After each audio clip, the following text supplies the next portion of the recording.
सर्वभावान्तरच्छिदे स्पन्दितु सर्वसिद्धे मचलमणोभवं गतिं पत्ते बोच्छामि समय पाहुलो सुध केवली फणिदम। ग्रंथादि राज सम्यसार यहाँ पर विराजमान है, जिसमें शरीर और आत्मा अत्यंत भिन्न भिन्न है। शरीर अचेतन है और अनुपयोगी है, आत्मा चेतन है और उपयोग स्वरूप है। जब ये दोनों अत्यंत भिन्न हैं तो शरीर के आश्रित जो गुण पाए जाते हैं उनके माध्यम से तीर्थंकर परमात्मा की स्तुति होने वाली वह तीर्थंकर परमात्मा की स्तुति नहीं है, क्योंकि शरीर अलग है और आत्मा अलग है ना। इस बात को समझाने के लिए सोने और चांदी का भी उदाहरण दिया। सोने का पीलापन अलग है और चांदी का सफेदपना अलग है, दोनों के लक्षण जुदा जुदा हैं ना। ऐसे ही आत्मा का लक्षण जुदा है और शरीर का लक्षण जुदा है, दोनों अत्यंत भिन्न भिन्न हैं। दूसरा उदाहरण ये दिया कि जैसे नगर का वर्णन करने पर राजा का वर्णन नहीं कहलाता, वैसे ही शरीर आश्रित गुणों के आधार से की गई स्तुति केवली की स्तुति नहीं कहलाती, है ना।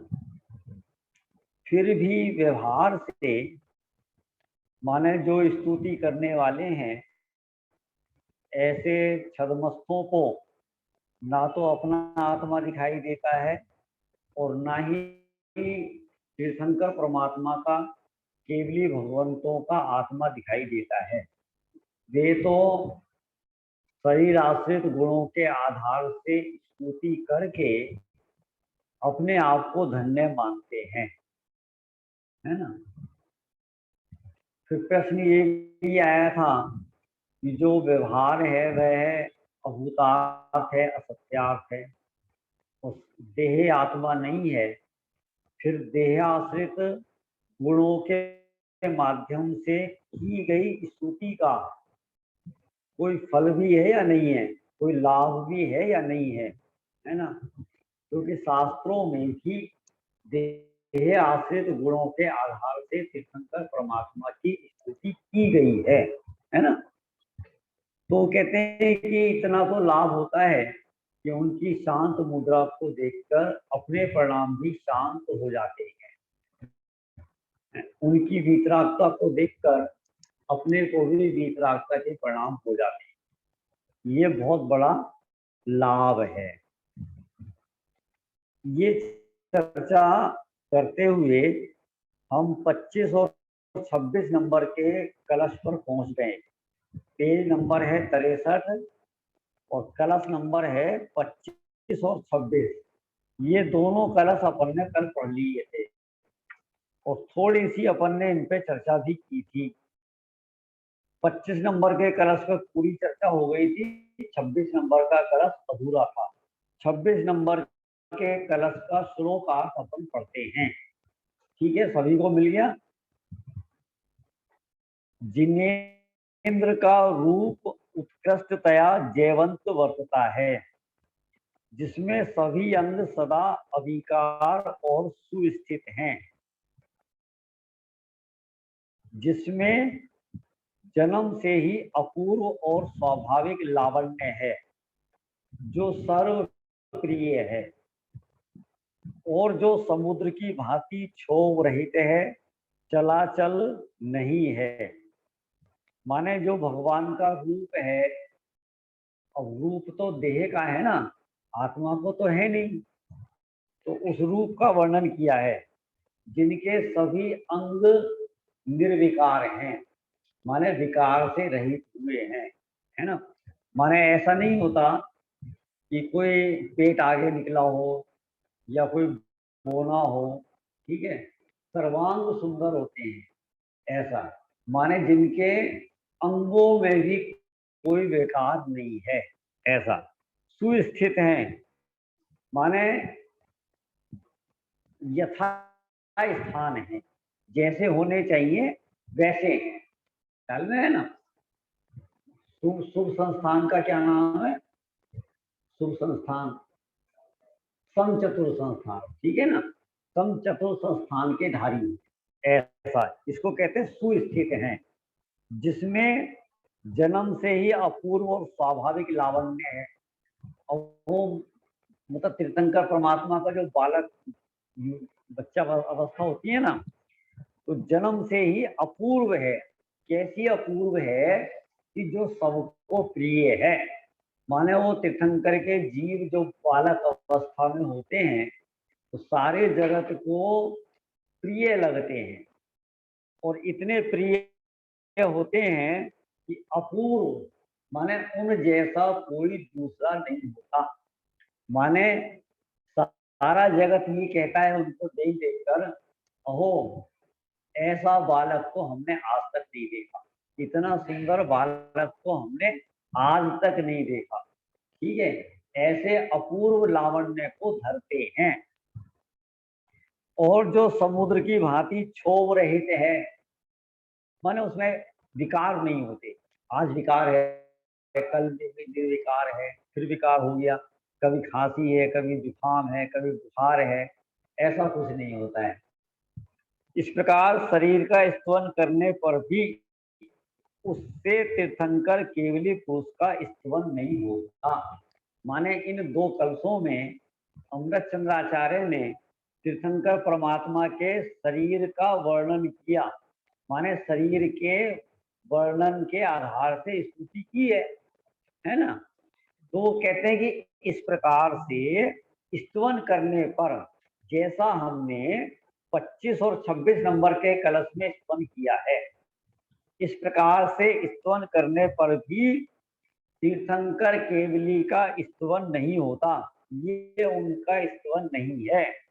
यद्यपि तीर्थंकर केवली पुरुष के शरीर का अधिष्ठातत्व है, तथापि माने मालिकपना है, तो भी सुस्थित, सर्वांगता, लावण्यता आदि आत्मा के गुण नहीं है।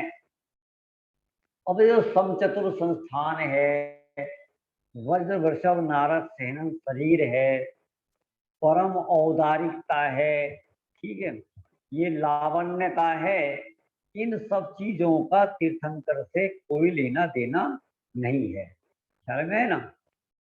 माने उनको सम्यक दर्शन हुआ है, इसलिए उनका शरीर सुंदर है, ऐसा कोई नियम नहीं है। सम्यक दर्शन आत्मा का धर्म है, और शरीर का लावण्यपना वो शरीर का धर्म है। आत्मा के कारण शरीर में और शरीर के कारण आत्मा में ऐसा कुछ नहीं होता है, समझ में ना ऐसा। तो ये सब शरीर के धर्म हैं, शरीर के गुण हैं, इसलिए तीर्थंकर केवली पुरुष के उन गुणों का अभाव है। माने शरीर कितना ही सुंदर हो, कितना ही व्यवस्थित हो, कितने ही नाक नक्श अच्छे हो, लेकिन उससे आत्मा का कोई लेना देना है ही नहीं।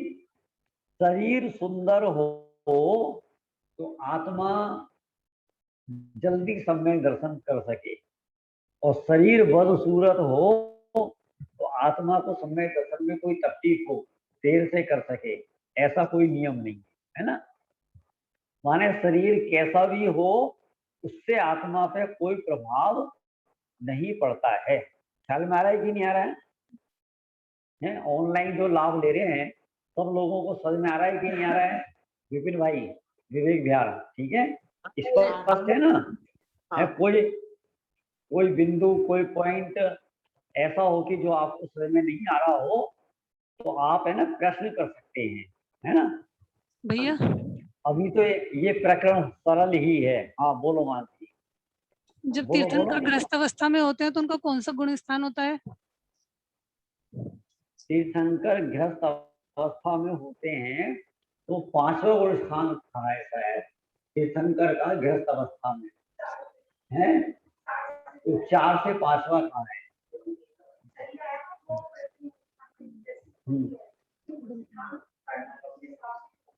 देखो कर्ण नियोग के हिसाब से देखा जाए या कहा जाए तो तीर्थंकर परमात्मा का गृहस्थ अवस्था में चौथा गुण स्थान होता है, लेकिन देशना का कहना ये है कि उनको जो आगम में 5वां गुण स्थान कहा है वह उपचार से कहा है।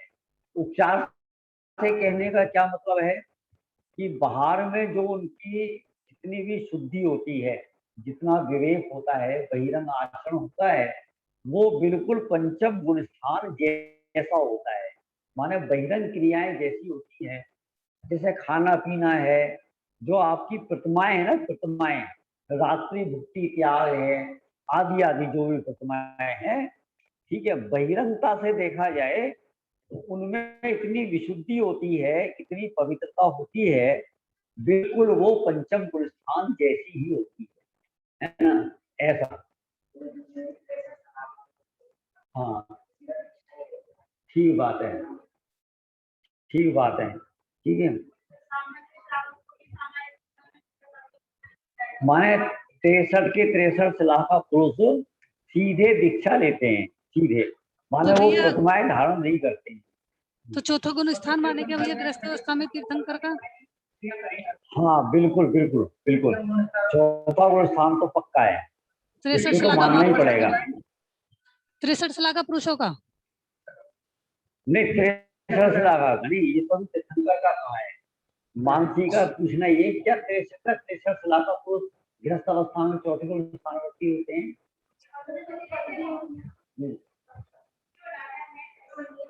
हाँ और चक्र रत्न से पहले? अच्छा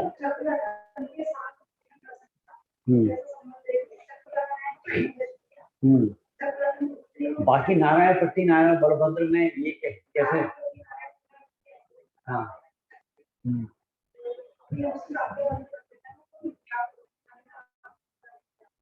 चलो देखो उनका कहना ये है कि जितने भी 63 शिलाखा पुरुष हैं और 63 शिलाखा की पदवी में हैं, माने चक्रवर्ती है तो चक्रवर्ती के पद पर है, चक्र रत्न की प्राप्ति जिसको हुई है ना, तो वो चक्रवर्ती पद पर है।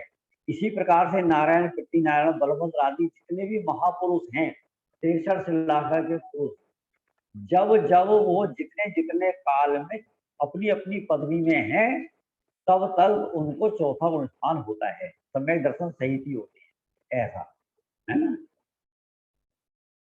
चलो अब आगे चलते हैं, है ना।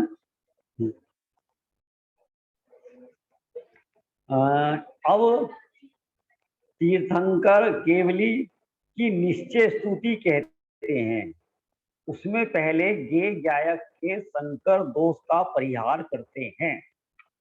अब क्या है साहब, ये जो देहाश्रित गुणों के आधार से जो स्तुति की जाती है ना, वो तो भगवान की स्तुति है नहीं, ठीक है।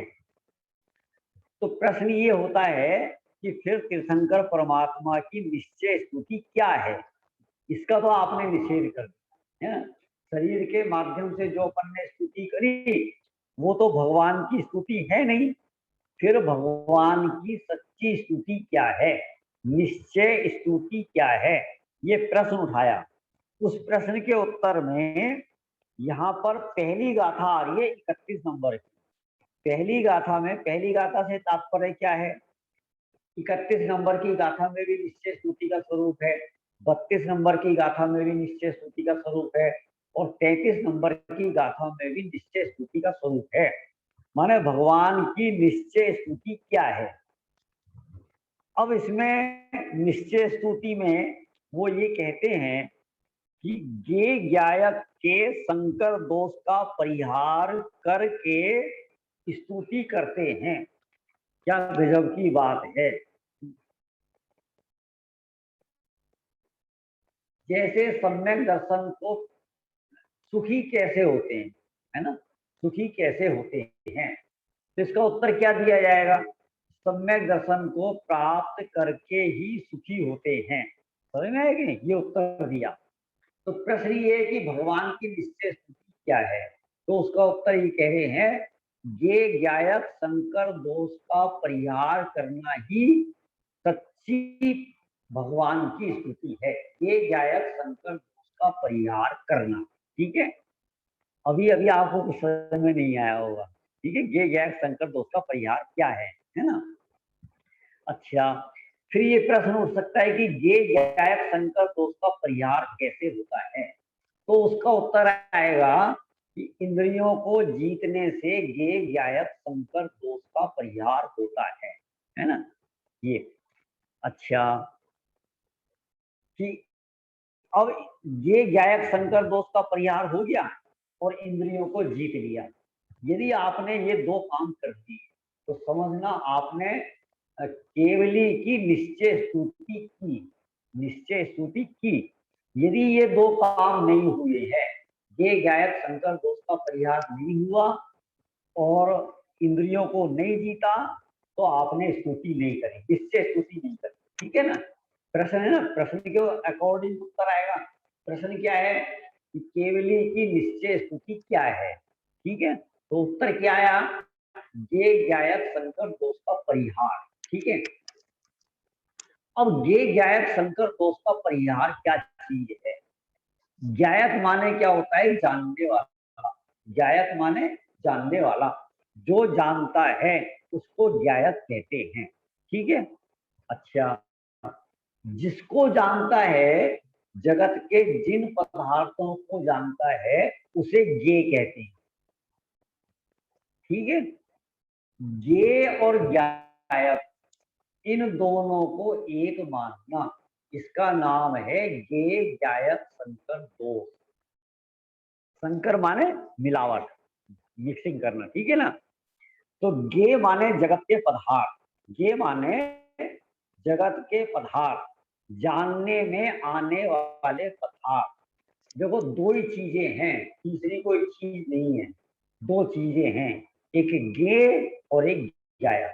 ज्ञायक माने मैं, जानने वाला, और मुझको छोड़कर जगत में जितने भी पदार्थ हैं वो सब ज्ञेय हैं।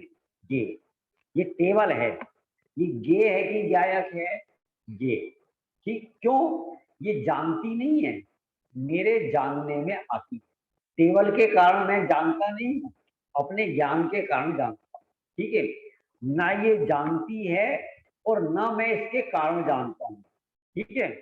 जानना आत्मा का स्वभाव है और जानने में आना इस टेबल का स्वभाव है, जानने में आना। समझ में है कि नहीं आया? लेकिन अज्ञानी ज्ञेय और ज्ञायक को एक मानता है और इसको मिलाता है, तब शंकर दोष बनता है।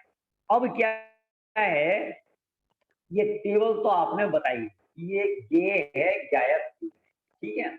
ये माने जो जानने में आता है, ठीक है। जो जानता है उसको उसको जो जानता है उसको ज्ञायक है, ठीक है। ध्यान कहीं हो रहा है आपका? कहते हैं। अच्छा अच्छा, अब ये जो पांच इंद्रियां हैं, पांच इंद्रियां है ना, जो पर पदार्थों को जानती हैं, ठीक है, ये है कि ज्ञायक है? ये है कि ज्ञायक है? क्यों? ये तो जानती है ना। आंख, भाई काला पीला नीला ये कौन जानती है? कौन? कान जानता है कि आंख जानती है? खट्टा मीठा चरपरा कसायला है, खट्टा मीठा चरपरा कसायला है, ये जिव्या इंद्रिय जानती है कि चक्षु इंद्रिय जानता है? कौन जानता है? प्रिंस भाई कौन जानता है? बोलो कौन जानता है? देखो अब प्रिंस भाई कह रहे हैं कि रसना इंद्रिय जानती है, खट्टा मीठा चरपरा, यही तो गड़बड़ है, ठीक है। ये नहीं ज्ञान जानता है। ख्याल में है ना, ज्ञान जानता है, ठीक है। अब सुनो, ज्ञान इनके माध्यम से जानता है, ये भी गड़बड़ है। ज्ञान इनके माध्यम से जानता है, तो तीन चीजें हो गई ना। एक तो जो जानता है वो, और एक जो जानने में आता है वो, जो जानने में आता है, खट्टा मीठा चरफरा जानने में आया, और एक वो जिसके माध्यम से जानता है। तो जिसके माध्यम से जानता है, ना तो वो ज्ञायक है और ना वो ज्ञेय है, ठीक है। तो वो तीसरी चीज हो गई ना, लेकिन तीसरी चीज है नहीं, दो ही चीज हैं, एक ज्ञेय और एक ज्ञायक। तो ये जो जिव्या इंद्रिय है, चक्षु इंद्रिय है, कर्ण इंद्रिय है, ध्यान इंद्रिय है, ये ज्ञेय है या ज्ञायक? ये ज्ञेय है। अब है तो ज्ञेय, और इनको हम मानते ज्ञायक। ज्ञायक ज्ञायक क्यों मानते हैं? क्योंकि ये जानती हैं।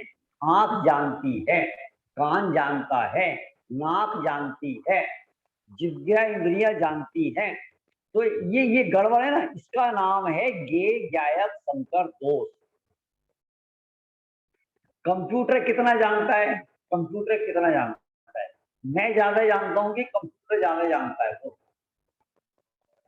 अभी एकदम अंदर से आवाज आएगी, मैं तो कुछ भी नहीं जानता जितना कंप्यूटर जानता है, ऐसी आवाज आती। अब तुम यहाँ बैठ के भले कुछ भी कहो, ठीक है ना। कंप्यूटर में इतनी सारी चीजें फीड हैं, हमने ना 3-3, 4-4, 5-5, 6-6 साल पहले के खाते उसमें फीड कर रखे हैं, ठीक है। एक बटन दबाओ, माने 2010 का खाता एकदम सामने आ जाएगा, है ना। कंप्यूटर जानता है कि हमारे देश में कितने राज्य हैं, सब कुछ जानता है। हम तो नहीं जानते ना इतना। और यहाँ क्या मान रहे अपन? कंप्यूटर जानता है। कंप्यूटर जानता है या कंप्यूटर जानने में आता है? बोलो। कंप्यूटर जानने में आता है, माने वो ज्ञेय है, ज्ञायक नहीं। लेकिन हमारी मान्यता में क्या पड़ा हुआ है? कंप्यूटर कितना जानता है, तो ज्ञेय को ज्ञायक मानते हैं। ज्ञेय को ज्ञायक मानना, उसका नाम है ज्ञेय ज्ञायक संकर दोष। ज्ञेय को ज्ञायक मानना, या जो पदार्थ जानने में आते हैं उनको जानने वाला मानना, उसका नाम है ज्ञेय ज्ञायक संकर दोष। अब बोलो, ज्ञेय ज्ञायक संकर दोष समझ में आ गया कि नहीं आ गया? बोलो पिंकी भाभी, क्या कहा कि निश्चय स्तुति कहते हैं, उसमें पहले ज्ञेय ज्ञायक के संकर दोष का परिहार करते हैं, ठीक है। तो पहले का मतलब क्या है? पहले नंबर की निश्चय स्तुति में ज्ञेय ज्ञायक परिहार है, ठीक है। हमने तो ये पूछा था कि निश्चय स्तुति क्या है, और आप क्या कह रहे हो? पहले ज्ञेय ज्ञायक संकर दोष का परिहार करते हैं। पूछ कुछ और रहे हैं, बता कुछ और रहे हो, है ना। हमने क्या पूछा? भाई भगवान की निश्चय स्तुति क्या है, और आप ज्ञेय ज्ञायक संकर दोष का परिहार करने बैठ गए, ठीक है ना। तो सही बात तो ये है कि ज्ञेय ज्ञायक संकर दोष का जब परिहार होगा, तब आप भगवान की निश्चय स्तुति करोगे। देखना, कुंकुम आचार्य ये नहीं कह रहे कि निश्चय स्तुति क्या है, केवल ये नहीं कह रहे निश्चय स्तुति क्या है, वो तुम्हारे को निश्चय स्तुति करने का तरीका भी बता रहे हैं, है ना। ऐसा यहां तक समझ में आ गया सबको, है ना। आगे देखो, गाथा पढ़ते हैं। जो इंद्रिये जड़िता प्राण सहावादियम मूलदि आदम।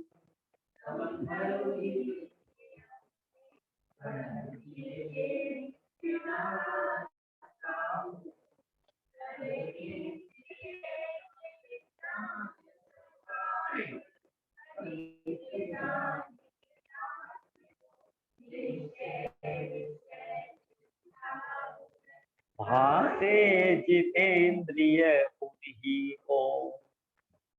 गाथा, जो इंद्रियों को जीत कर ज्ञान स्वभाव के द्वारा अन्य द्रव्य से अधिक आत्मा को जानते हैं, उन्हें जो निश्चय में स्थित साधु हैं वे वास्तव में जितेंद्रिय कहते हैं। अब इसमें कहीं आपको दिखाई दे रहा है कि निश्चय स्तुति क्या चीज है, या हमारे प्रश्न का उत्तर कहीं दिखाई दे रहा है कि निश्चय स्तुति क्या है, निश्चय स्तुति किसे कहते हैं? बोलो, क्यों ऋषभ, ख्याल में आ रहा है कहीं आपको किसे कहते हैं, कहाँ का है? हाँ, ये बात ख्याल में है कि नहीं आया? देखो, जो इंद्रियों को जीत कर, अब इंद्रियों को जीतना कैसे है? इंद्रियों को जीतने का मतलब क्या है? क्या करें इंद्रियों को जीतने के लिए, है ना? कि इंद्रियों को जीतने के लिए आंखें बंद कर दो, कानों में रुई डाल लो, है ना, मुंह सील लो, तो क्या होगा? इंद्रियां जीती जाएंगी। ये इंद्रियों को जीतने का तरीका नहीं है।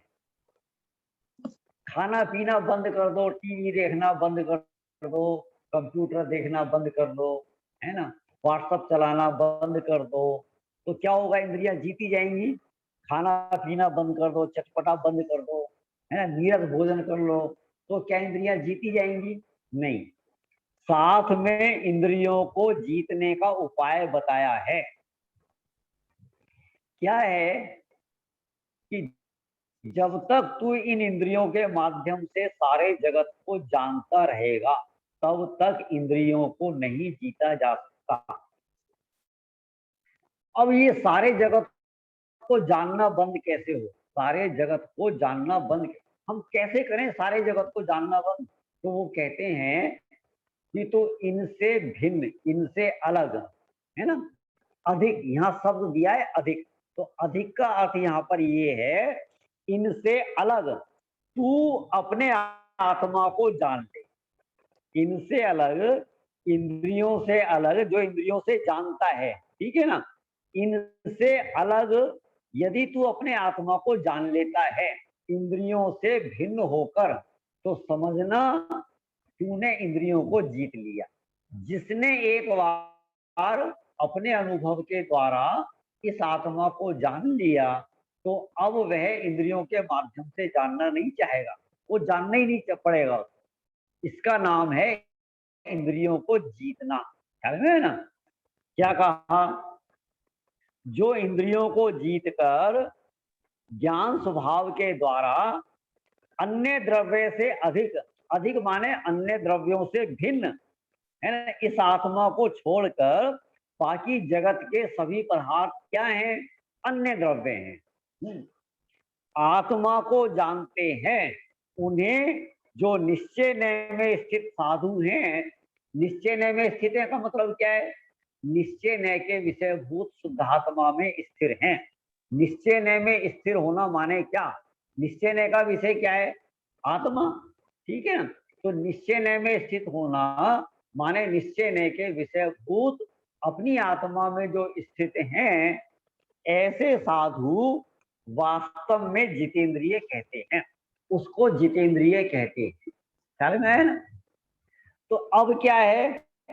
इंद्रियों से भिन्न, इंद्रियों को जीत कर, जिसने इंद्रियों को जीता है, माने इंद्रियां हैं ज्ञेय और मैं हूं ज्ञायक, ठीक है।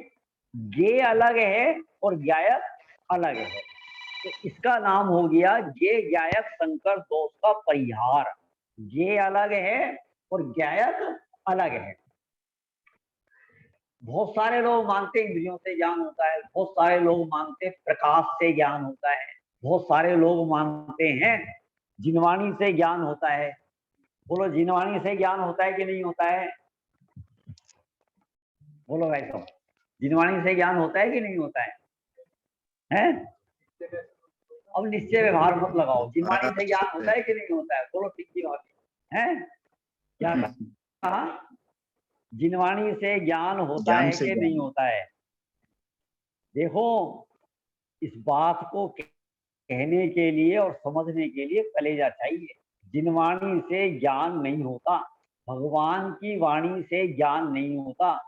भगवान की वाणी से ज्ञान हो तो सारे जगत को ज्ञान होना चाहिए, लेकिन सारे जगत को ज्ञान नहीं होता है। स्वयं है कि नहीं है? भगवान की वाणी क्या है? भगवान की वाणी है जड़ अचेतन इंद्रियां, इंद्रियों का के विषयभूत पदार्थ, आत्मा से भिन्न। हमने जो ये मान रखा है ना, ये जो मान रखा है, क्या मान रखा है? प्रकाश से ज्ञान होता है, वाणी से ज्ञान होता है, जिनवाणी से ज्ञान होता है, इंद्रियों से ज्ञान होता है। इसका नाम ज्ञेय ज्ञायक संकर दोष है। इसका नाम ज्ञेय ज्ञायक संकर दोष।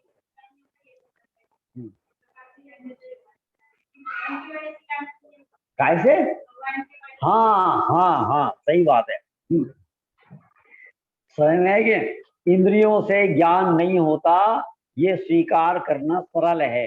प्रकाश से ज्ञान नहीं होता, ये बात स्वीकार करना सरल है, ठीक है। लेकिन भगवान की वाणी से ज्ञान नहीं होता, ये बात स्वीकार करना बहुत कठिन है। समझ में आ रहा है कि नहीं आ रहा है? बोलो। हैं? बोलो पूजा जी, आपको कुछ आपके चेहरे पे जो तलवटें दिखाई दे रही है ना, तो उससे ऐसा लग रहा है कि ये बात थोड़ी कठिन लग रही है। हैं? हैं? जिनके चेहरे पे सलवट आती है, तो उससे पता चल जाता है कि ये बात अभी एक्सेप्ट नहीं है, स्वीकार नहीं है। क्या है? ज्ञान से ज्ञान प्राप्त होता है। राग में और भक्ति में। भक्ति माने राग है। जिनेन्द्र परमात्मा की जो भी भक्ति का परिणाम है ना, भक्ति का परिणाम, तो वो राग का ही परिणाम है। तो उस राग के वशीभूत होकर हम ऐसा कहते भी हैं और मानते भी हैं। आपकी वाणी से ज्ञान हुआ, आप नहीं होते तो मेरा क्या होता, है ना? मेरे को तो तत्व ज्ञान ही नहीं होता। और राग अंधा होता है। राग को अंधा इसलिए कहा जाता है क्योंकि जैसा वस्तु स्वरूप है वैसा ज्ञान होता नहीं है, और जैसा नहीं है वैसा ज्ञान होता है, इसलिए हम राग को अंधा कहते हैं। समझ में है कि नहीं है? देखो, भगवान की वाणी से ज्ञान नहीं होता, ठीक है। ये जो शास्त्र है ना, शास्त्र शास्त्र जड़ हैं, जड़ अचेतन हैं, ठीक है। तो अचेतन से ज्ञान कैसे हो सकता है? पुद्गल से ज्ञान कैसे हो सकता है? यदि पुद्गल से ज्ञान हो तो सारी दुनिया को ज्ञान होना चाहिए। पुद्गल से ज्ञान होता है, ये मान्यता, इसका नाम ही ज्ञेय ज्ञायक संकर दोष है, ठीक है। और इसको दूर करना, अब इसको दूर क्या करना है कि हमें इंद्रियों को जीतना है, क्योंकि अनादिकाल से आज तक मेरी ये मान्यता बनी हुई है कि मैं इंद्रियों से जानता हूं। इसको जीतना, कि इंद्रियों से जानता नहीं हूं, इंद्रियां तो जानने में आती हैं, इसका नाम है इसको जीतना। और ये भेद विज्ञान करके इंद्रियों से भिन्न अपने आत्मा को जानना। अब जानना केवल जानना नहीं, उसमें जम जाना, रम जाना, और उसमें स्थिर हो जाना, उसमें समा जाना, उसका नाम जिनेन्द्र भगवान की स्थिति है। समझ में है कि नहीं है? उसका नाम जिनेन्द्र भगवान की स्तुति है। अभी आप घबराना नहीं, है ना। प्रश्न खड़ा करूंगा कि इसमें जिनेन्द्र भगवान की स्तुति कैसे है। भगवान का तो नाम आया ही नहीं, ठीक है। नमा श्री वर्धमान आए तो ऐसा लगता है कि अपने वर्धमान की स्तुति करी, है ना, है ना। वंदित तो सब सिद्धे, तो अपने को लगता है कि हमने सिद्ध भगवान की स्तुति करी। लेकिन अपने आत्मा को जानना, पहचानना, रमना, जमना, इंद्रियों को जीतना, ये ज्ञायक संकर दोष का परिहार करना, इसमें केवली भगवान की स्तुति कहाँ है, कैसे है? समझ में आ रहा है कहाँ है, कैसे है? चलो अभी इसका समाधान करेंगे, ठीक है। अभी संतोषजनक उत्तर नहीं आया, आगे चलते हैं। हाँ हाँ, बोलो बोलो। डॉक्टर ने जो दवाई बताई उसको जिस जिस टाइम पे खाया, वो डॉक्टर की वही वंदना है बस। हाँ, जैसे डॉक्टर ने दवाई बताई, बात। जो जो परहेज बताया उसको करा, हाँ, बहुत वो बढ़िया, डॉक्टर की। बहुत अच्छा दृष्टांत दिया, बहुत बढ़िया। आपका उदाहरण बिल्कुल फिट बैठता है यहाँ पर, ठीक है ना। तो मैं भी इसको यही विराम देता हूँ, मैं इस उदाहरण को अभी समय पर लूंगा, है ना। अभी अपन टीका पढ़ते हैं, टीका में देखते हैं आगे। जो द्रव्येंद्रियों, भावेंद्रियों तथा इंद्रियों के विषयभूत पदार्थों को, तीनों को अपने से अलग करके समस्त अन्य द्रव्यों से भिन्न अपने आत्मा का अनुभव करते हैं, वे मुनि निश्चय से जितेंद्रिय हैं। क्या कहा? अब तीन चीज यहाँ पर आई, तीन अलग अलग चीजें हैं। नंबर एक, द्रव्येंद्रिया। द्रव्येंद्रिया क्या है? ये जितना भी अपने को शरीर में दिखाई दे रहा है ना, ये आंख है, ये कान है, ये नासिका है, ये जिह्वा है, इन सब का नाम द्रव्येंद्रिया हैं। ये हाथ हैं, पैर हैं, ठीक है, इन सब का नाम द्रव्येंद्रिया है, ठीक है। ये तो हो गई द्रव्येंद्रिया। अब इनके माध्यम से जितना भी अपने को ज्ञान होता है ना, आंख से जो ज्ञान होता है, कान से जो ज्ञान होता है, इन इंद्रियों के माध्यम से जो ज्ञान होता है, जिसका नाम है सूक्ष्म ज्ञान, उसका नाम है भावेंद्रिया। भावेंद्रिया, ठीक है। इंद्रियों के माध्यम से होने वाला जो ज्ञान है, उसका नाम भावेंद्रिया, ठीक है। और इंद्रियों के विषयभूत पदार्थ, इंद्रियों के विषयभूत पदार्थ माने जैसे आंख है, ये द्रव्येंद्रिय है, तो इसका पदार्थ, इसका विषय क्या है? काला, पीला, हरा, लाल, नीला, जितना भी वर्ण है ना, रंग है, उसका नाम है चक्षु इंद्रिय का विषय। कर्ण इंद्रिय है, तो कर्ण इंद्रिय का विषय क्या है? जितने भी स्वर हैं, अक्षर हैं, शब्द हैं, भाषा है, ये हो गया कर्ण इंद्रिय का विषय। जिह्वा इंद्रिय का विषय क्या है? तो खट्टा, मीठा, चरपरा, कसायला, ये सब हो गया जिह्वा इंद्रिय का विषय, ठीक है। अब ये तीन चीजें हो गई, द्रव्येंद्रिया, भावेंद्रिया और इंद्रियों के विषयभूत पदार्थ, ठीक है। तीनों को अपने से अलग करके, माने आत्मा से अलग करके। आत्मा से अलग करने के लिए क्यों कहा जा रहा है? क्योंकि अभी तक ये जीव इनको आत्मा मानता है, इनको ज्ञायक मानता है, इनको जानने वाला मानता है, ठीक है ना। आंख जानती है, कान जानता है, ऐसा। तो इसलिए ये नहीं जानते, जानने देखने वाला तत्व तो कोई और है, अलग है, वो मैं हूं, है ना। तो इसको अलग करेंगे, इंद्रियों को अलग करेंगे और आत्मा को अलग करेंगे, उसका नाम होगा ये ज्ञायक संकल्प, उसका परिहार, ठीक है। तो अलग करके समस्त अन्य द्रव्यों से भिन्न, अन्य द्रव्यों से अलग, सारे जगत से अलग, इंद्रियों के विषयों से अलग, इंद्रियों से अलग पदार्थ। अब देखना, जितने भी पदार्थ है ना, ये काय के विषय हैं? इंद्रियों के विषय, है ना। ये टेबल, ये मूड़ा किस खाते में आ रहे हैं? इंद्रियों के विषयभूत पदार्थ, ठीक है। ये पंखा और पंखे की हवा क्या चीज है? ये इंद्रियों के विषयभूत पदार्थ। समझ में आ रहा है कि नहीं आ रहा?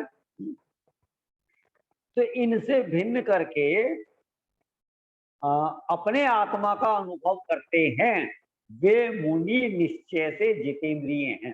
सचमुच में उन्होंने ही अपनी इंद्रियों को जीता है। अब क्या है कि द्रव्येंद्रिय, भावेंद्रिय और इंद्रियों के विषयभूत पदार्थों को जीतने का तरीका क्या है? कैसे जीता जाता है? अनादि अमर्याद रूप बंद पर्याय के वश, जिसमें समस्त स्वयं पर का विभाग अस्त हो गया है। माने अनादि काल से जो अमर्यादित, असीम, अपार जो कर्मों का बंधन है, उस कर्म के बंधन के उदय से क्या हुआ है? स्वयं पर का विभाग अस्त हो गया है। कैसे अस्त हो गया है? कि जिन पदार्थों को हम ज्ञायक मानते हैं, वो पदार्थ ज्ञायक नहीं है, वो तो ज्ञेय है। ध्यान में, मैंने अपने पराये का भेद विज्ञान अस्त हो गया है। क्यों अस्त हो गया है? क्योंकि अनादि काल से जो कर्म बंधे हैं, उनके उदय से इस भेद विज्ञान का व्यापार खत्म हो गया है, ठीक है, से पर का विभाग अस्त हो गया है, अर्थात जो आत्मा के साथ ऐसी एक मेक हो रही हैं उनसे भेद नहीं दिखाई देता, है ना, उनसे अलग नहीं दिखाई देता। क्या दिखाई देता है कि ये जो इंद्रियां है ना, ये जो शरीर है, ये मैं हूं, ऐसा दिखाई देता है। माने इनसे अलग आत्मा दिखाई नहीं देता। से पर का विभाग अस्त हो गया है, जिसके कारण हमें अपने पराई की पहचान नहीं हो पा रही है। ऐसा भेद दिखाई नहीं देता। ऐसी शरीर परिणाम को प्राप्त द्रव्येंद्रियों को तो, शरीर परिणाम को प्राप्त माने ये जो दिख रही है ना, तो ये सब क्या है, इनका नाम क्या है, एक नाम क्या है, शरीर है। ठीक है, ये सब क्या है, सारा क्या है, शरीर। ये क्या है, ये क्या है, ये भी शरीर है। ये क्या है, ये भी शरीर है। ये आंख है, ये क्या है, ये भी शरीर है।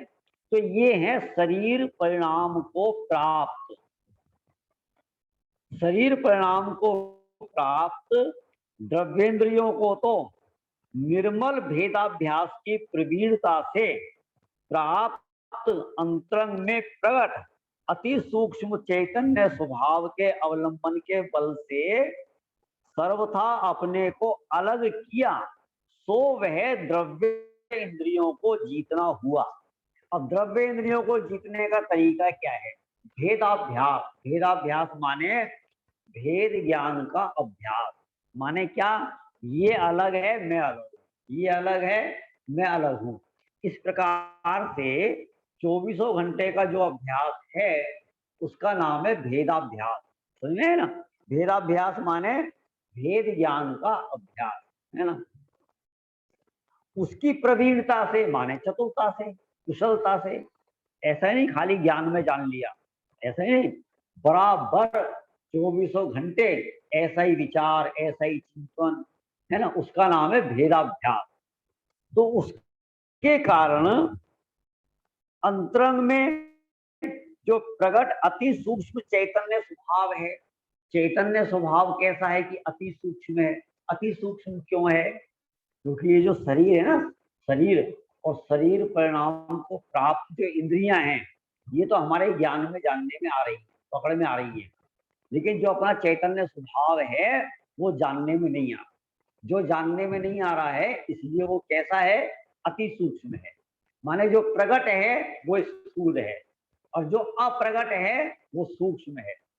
और जब वो ज्ञान में प्रकट होता चला जाता है तब वह भी स्थूल होता चला जाता है। समझना है कि नहीं, ऐसा नहीं है कि अपना स्वभाव एकदम सूक्ष्म ही है, सर्वथा सूक्ष्म ही है।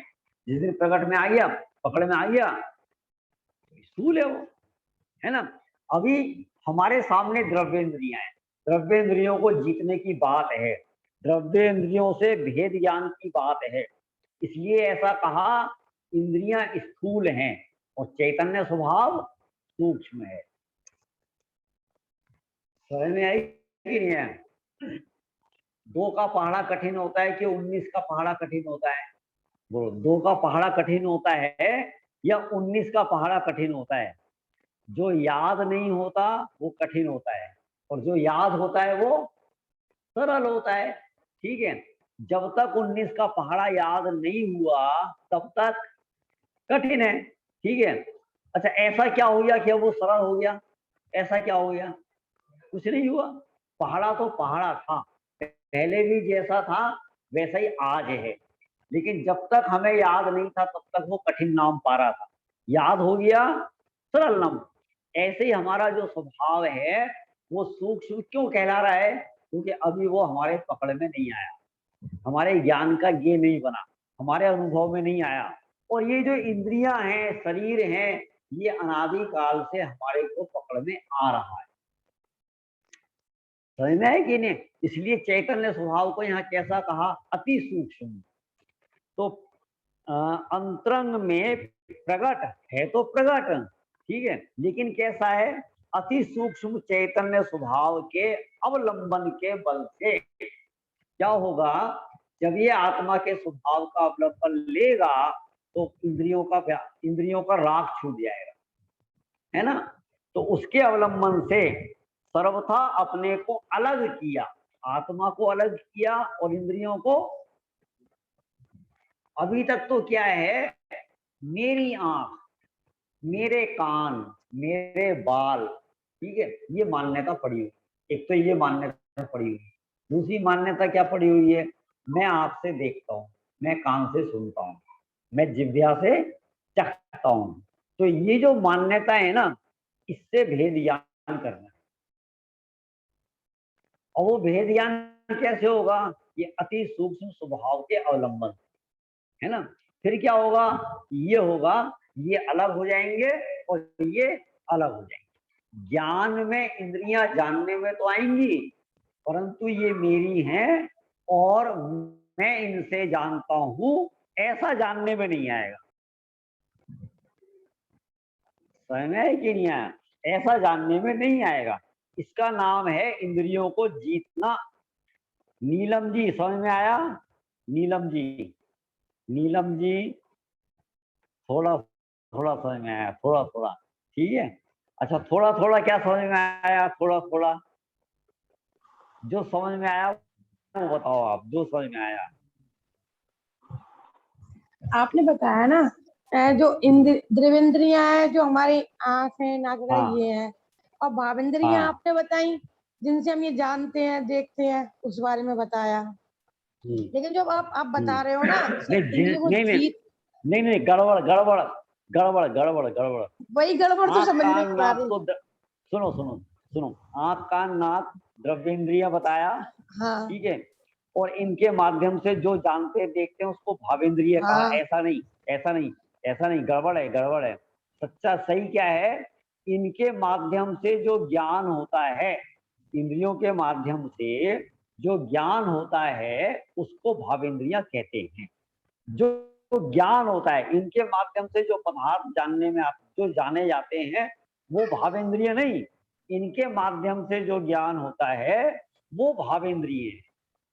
और इनके माध्यम से जो जानने में आते हैं ना, जो भी जानने में आएगा वो सारा पुद्गल जानने में आएगा, पर पदार्थ जानने में आएगा, ठीक है ना। वो है इंद्रियों के विषयभूत पदार्थ, वो, ठीक है। शास्त्र काय में आएंगे, शास्त्र अभी पूछा था ना, काय में आएंगे, इंद्रियों के विषयभूत पदार्थ। और देव काय में आएंगे, देव जिनेन्द्र भगवान काय में आएंगे, भावेंद्रियों में, जिनेन्द्र भगवान काय में आएंगे, बोलो बोलो। भावेंद्रियों में, भावेंद्रिय में कैसे आएंगे, वो अमित जी काय में आएंगे, अमित जी पदार्थ में, हैं, पदार्थ जानने में, इंद्रियों के विषयभूत पदार्थ, पदार्थ। इंद्रियों के विषयभूत पदार्थ, ठीक है। क्यों, क्योंकि हमारी इंद्रियों से वो जानने में आ रहे हैं। देव, शास्त्र, गुरु, ख्याल में, मंदिर, जिन मंदिर है ना, जिन मूर्ति, ये सब इंद्रियों के विषयभूत पदार्थ हैं। समझ में है कि नहीं। और इन सब से अपने को भिन्न जानना, इंद्रियों के विषयभूत पदार्थों से अपने को भिन्न जानना, उसका नाम है इंद्रियों को जीतना, ठीक है। कल मैं ये सारे पॉइंट आपसे पूछ सकता हूं, है ना। जितेंद्रिय क्या चीज है, ये ज्ञायक संकर दोष क्या है, भावेंद्रियां क्या हैं, इंद्रियों के विषयभूत पदार्थ क्या हैं, ठीक है ना। निश्चय स्तुति क्या है। माने इस गाथा में 31 नंबर की गाथा में बहुत सारे प्रश्न बन सकते हैं, समझे कि नहीं, ऐसा, ठीक है। और आप इसका और गहराई से अध्ययन करना, ठीक है। जितना समझ में आ रहा है ना, वेरी गुड, बहुत बढ़िया, है ना, घबराना नहीं। अभी आप 2 बार पूछो, 4 बार पूछो, कोई दिक्कत नहीं है, ठीक है। ये तो आप समय सार समझ गए हो और यहाँ बैठे हो इसको समझने के लिए, ये बहुत बड़ा उपकार है, इसी की बहुत बड़ी शाबाशी है। नहीं तो आज वर्तमान में समय सार को कौन सुनना चाह रहा है, कौन सुनना चाह रहा है। सबको भजन सुनने हैं, भजन भी कैसे, आजकल के फिल्मी धुनों पे, ठीक है, मैं आपको है ना कल भजन संध्या रखते हैं, भजन संध्या रखते हैं, और कल हम आपको भजन सुनाते हैं 1 घंटे 2 घंटे तक। कैसे भजन सुनाएंगे? सकल गेय गायक तदपि निजानंद रस लीन, तो जिनेन्द्र जयवंत नित अहिर। फिर दूसरा भजन सुनाएंगे, हम तो कबहु न निज घर आए, पर घर फिरत बहुत दिन बीते, नाम अनेक धराए, हम तो कबहु न निज। फिर तीसरा भजन सुनाएंगे, अति पुण्य उदय आया। ठीक है, अब कितनी देर सुन पाएंगे आप? कितनी देर सुन पाएंगे? हैं, भक्ति संध्या रखिए अपन ने 7 बजे से नो। इन भजनों को सुनने वाले भी आज कोई नहीं रहे, है ना। अब तो तुम्हें ना झांझ मजीरे इकट्ठे कर लो, 10 तरह के साज लगा लो, जिसमें एक शब्द समझ में नहीं आ रहा, बस खाली रगमा रगमा रगमा रगमा रगमा रगमा गाते रहो, तो 2 घंटे तक बैठे रहेंगे और उस रगमा रगमा में अपन रंगे रहेंगे। ठीक है, तो मतलब ऐसे भजनों को भी जब कोई सुनने वाले नहीं रहे हों, ऐसे समय में कोई समय सार सुन रहा है, तो सचमुच में बहुत बड़ी बात है। समझ में आई कि नहीं आया? तो यहाँ पर अपन ये बात कर रहे हैं, क्या कह रहे हैं? सच में तो ये बात है, समय सार जी के नाम पे डरा रखा है कि बहुत भारी ग्रंथ है। हाँ हाँ, ये तो मतलब बात है। वाकई में मेरे को तो जैसे भाव दीपिका पढ़ी या रत्नाकरण श्रावकाचार्य से भी इजी समझ में आ रहा है। हाँ हाँ, बिल्कुल सही बात है, बिल्कुल सही बात, बिल्कुल सरल है, आप रत्ती भर भी आप कठिन अच्छे नहीं तरीके से और व्यवहार से समझा रहे हो बहुत अच्छे तरीके से, इसलिए ठीक समझ आ रहा है। नहीं, ऐसा तो कुछ नहीं है, मैं तो केवल पढ़ रहा हूँ। ठीक है, मैं सरल कैसे कर दूंगा? सरल को कठिन नहीं कर सकता, कठिन को सरल नहीं कर सकता, जो जैसा है वो वैसा ही रहेगा।